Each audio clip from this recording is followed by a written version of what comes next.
Humans are the laziest decision in way too many fantasy worlds. No, not the worst, the laziest. Think about how much thought goes into everything else. Most writers agonize over whether the magic needs hard rules or what a dragon does to the tone of the story. And then we drop in humans as the assumed center of everything and never once ask the same questions. Here's the uncomfortable part. By the internal logic of most fantasy worlds, they probably shouldn't be there. Elves have centuries of craft. Orcs have the raw violence. Goblins breed faster than anything. Humans, on the other hand, they're slower, shorter-lived, and less magical than almost every species sharing the map with them. So what exactly are they doing running the place? So here's the thing. The moment we hear humans are great generalists, we accept it. It's the first answer that comes up, the one that sounds reasonable when you say it often enough. Humans simply are considered good at a lot of things. They can fight a little, farm a little, trade, negotiate, build. They're the Swiss Army knife of sapient species. Before shining a light on the underlying issues, let me first bring up 3 arguments in favor of humans. First, we have the generalist case, which at its core says that specialists are fragile. An elf who spends 500 years mastering blade work is terrifyingly good at blade work. A goblin horde that breeds explosively is unstoppable in the scenarios that favor numbers. But what happens when the problem doesn't fit those templates? When the Blade Master faces a diplomatic crisis, or the Goblin Horde a food shortage? Then they struggle, or even fail. The human, on the other hand, shows up, patches something together, and muddles through. So flexibility has genuine survival value, we cannot deny that. Another argument in favor of humans is the concept of adaptation. Humans move into new ecosystems, adjust their diets, shift their social structures, and tolerate climates that kill things more finely engineered than they are. This is a unique trait most other species do not have. Lastly, there's also the everyman argument. Ultimately, humans are relatable because all readers, at least that I'm aware of, are human themselves.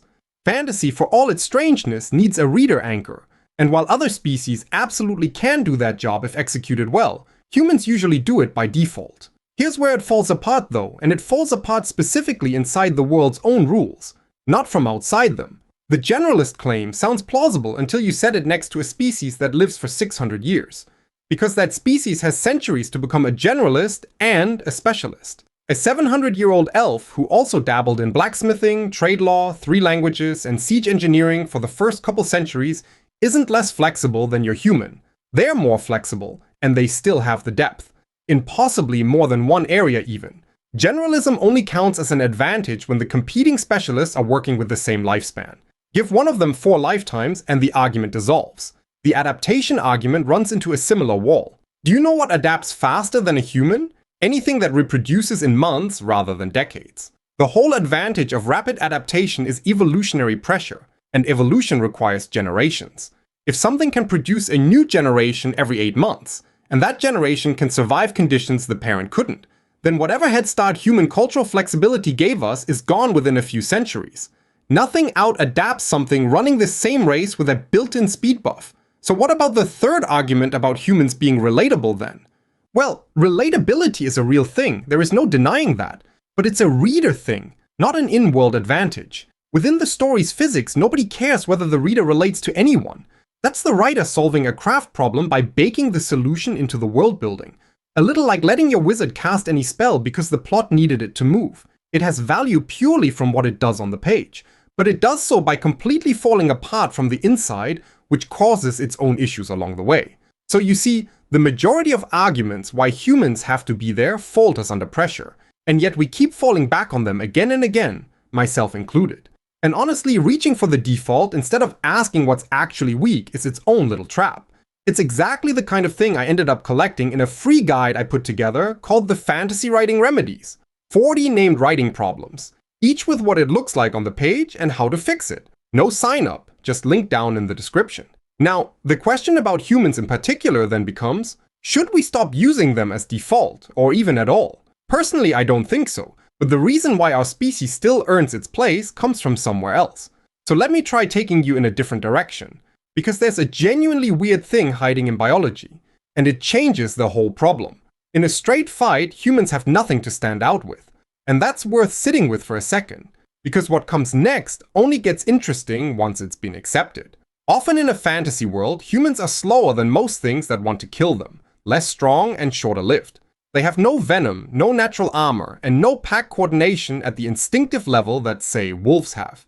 In the scenarios fantasy actually likes, battles, wilderness survival, a fair race across open country against a horse, humans should lose most of them. Except for one specific scenario, in specific conditions, over a specific distance. And it's weird enough that biologists actually have a name for it. The term is persistence hunting, and yes, that phenomenon is a real thing. Humans are among the only animals on Earth built, in a genuine physiological sense, for long-distance running in heat.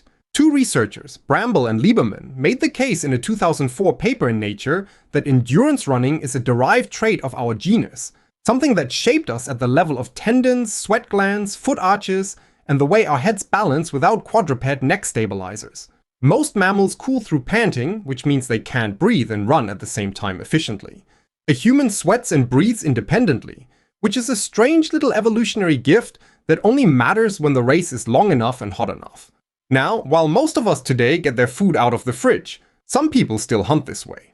Out in the Kalahari, sand hunters have been filmed running a kudu down on foot in the dead heat of the day. Not by sprinting after it, by simply just keeping it moving through the worst of the sun, never letting it stop in the shade long enough to cool back down, hour after hour, until the animal finally overheats and staggers to a halt. There's no need for a well-shot arrow at the end of it. The hunter just walks up to where it's standing and does what he has to do. That's the trait we humans earn in its purest form, and it's older than every weapon we ever made. And all of this is not just ancient history either. There's a race held every year in a small Welsh town called Llanrwyd Wells. It has been around since 1980.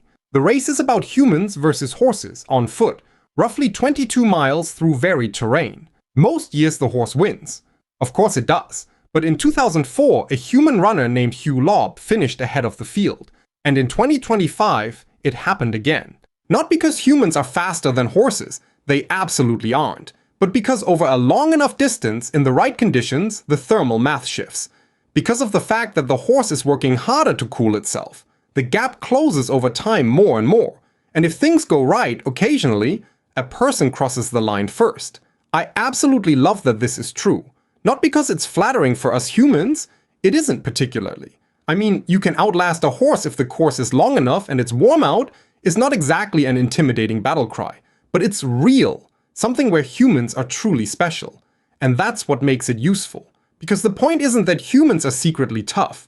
The point is that even the blandest species on the board has one genuine specialization, as long as someone bothers to go looking for the weird one. This gives us a method to follow. Find the odd corner of the biology, the thing that doesn't fit the standard comparison, then follow it. That is the actual technique I want to surface here. So the thing to hold on to is not persistence hunting is cool. No, it is I found it by looking for the specialization instead of starting with the default. Now watch what happens when we reason outward from that one trait and try to build a culture. An endurance specialist obviously lives where it can run. So that rules out dense forests since nothing holds pace through heavy undergrowth. And the heat advantage disappears in the canopy shade. It won't be in the mountains either. Altitude and grade break the efficiency. The right place is the open plains. Semi-arid savanna. The kind of landscape where a runner can see prey a mile off, where the sun is unforgiving, and where the game doesn't expect to be followed for 3 hours. A culture built on this trait doesn't fortify in one place. It moves. It tracks. Its wealth is in knowledge of the land's patterns. Things like where the herd goes in the dry season, what the sky means before a storm, or how to read a day-old print in cracked clay. This isn't a city-building culture in its origin story. Cities come later, when the herds thin out, when persistence hunting gives way to agriculture in the settled lowlands. But the cultural memory of the run is in there somewhere. The endurance lingers in the language, maybe a coming-of-age trial that's really just a very long run, or in the way patience ends up the highest virtue this people knows. This gives the humans in your world an actual foundation that doesn't falter when put under a microscope. Which brings us to the well-known triangle of humans, elves, and dwarves, and where we as a species in this standard world-building setting find our place. Well, such a human culture would sit between the elves in the ancient forests and the dwarves in the mountain holes. It's not competing with either of them directly. The elves have the deep forest and the long unhurried craft that only something immortal would bother to perfect. The dwarves have the mountain and the maid thing, stone shaped with a patience all its own. The human persistence hunters have the open ground between those two worlds, and they have something else, which is that the trade routes between the elf halls and the dwarf kingdoms run across exactly that open ground. They're not the strongest neighbor, they're the one with the job nobody else wants, carrying what matters across open ground at a pace only they can hold long term. Do you see how the whole culture assembled itself from a single starting point? We had one real trait. That's it. And it wasn't humans are adaptable or humans are relatable. All we had to find was one specific, slightly strange physiological edge, and the world builds outward from it like a river finding the low ground. That's the actual technique, and it works on any species. Find the one real function, derive everything from it. Stop starting with humans are the default and start with what is this people for? And doing exactly that, not for one species, but for every culture, magic system, and map in your world, is the whole job. It's a principle I have been using for years, and the foundation I built my new world-building system around. 10 modules that turn into a story-ready world Bible. It's available now as a founder pre-order with the full course landing in August 2026. You can find out more via the link in the description below. Now, here's what's strange though. Once you know to look for designed human niches, they turn up everywhere in the books we already love. We've been reading them our whole lives.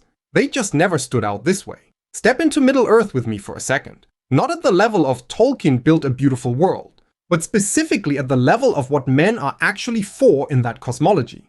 Tolkien didn't put them there because he needed a relatable point of view species. He gave them a theological function. Men are mortal. Ilúvatar's gift, he called it, literally the gift of men. And that mortality is the engine of everything they do. The elves are immortal, which sounds like the better deal right up until you watch what it does to them over centuries. They're not stagnant exactly, but they're finished with becoming. Their greatest works are behind them. They're curators of a beauty that peaked before the Third Age and will never quite peak again. Men, by contrast, are dying. And because they're dying, they build. They break things that don't work. They inherit what the previous generation left, and they make it into something new, for good and for ill. The same quality that makes Faramir tragic makes Aragorn possible.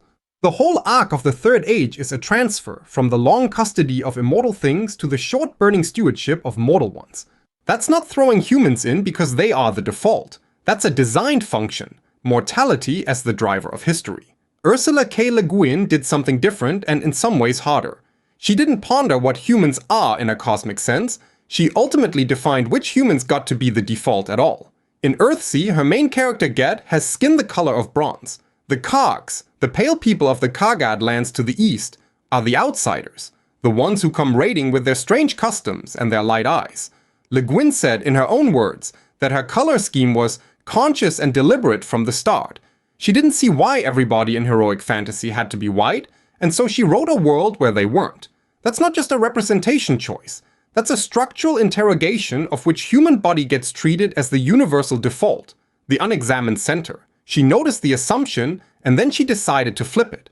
And what we get is a world that feels stranger and more real at the same time, because it forces us to notice a frame we usually look through rather than at. And then there's Terry Pratchett, of course, who found a different angle entirely. In Discworld, and specifically in Ankh-Morpork, his sprawling, deeply unglamorous city, humans aren't the dominant species because they are the strongest or the most magical or the most ancient. They're the connective tissue, the ones who make the deals and keep the guilds running. In Discworld, humans are the species that figured out how to negotiate with trolls, employ dwarves, coexist with werewolves, and still somehow keep the whole overcrowded, semi-functional city from eating itself. Humans don't take up that role because they're superior. The trolls are literally made of rock, and the dwarves have centuries of accumulated craft no human will ever match. Humans essentially only occupy a social niche, not a supremacy one. They're like the city's metabolism. And all that is an unglamorous job to perform. But Pratchett loved it for exactly that reason. The thing these three writers have in common isn't that they wrote humans well. It's that they decided what humans were for before they started. The function disappeared into the story so cleanly that most readers never consciously notice it. Tolkien's mortality theme, Le Guin's deliberate color politics, Pratchett's social connective niche, none of these are noticed by most readers as the author's design choice. The humans in those worlds just feel right somehow. And that's what proper design looks like when it's working. So here's the principle I operate under. Every species in your world earns its place by doing a specific job. This is what I call purpose-first design, and it applies to elves with their centuries of craft as much as it applies to the human majority. The pointy ears have to earn their place. Their long lifespan has to do something for the story that couldn't be done with a 70-year lifespan. If it doesn't, the elves are just humans with a costume. That's the humans with funny ears critique that gets thrown around a lot, and it's aimed at non-human species, but it cuts both ways. I mean, you could just as easily say that humans without a designed function are just elves with worse hearing and shorter lives. As you start to more deliberately design the species of your world, there is one obvious and common trap to look out for though. Now, most writers have heard about world builder's disease as a condition where a writer builds endlessly, encyclopedically, and never quite gets to writing the actual story. The antidote Brandon Sanderson offers is the iceberg. He suggests to build deep on what the story actually needs. Let the rest exist as implication and texture, and resist the seduction of cataloging everything.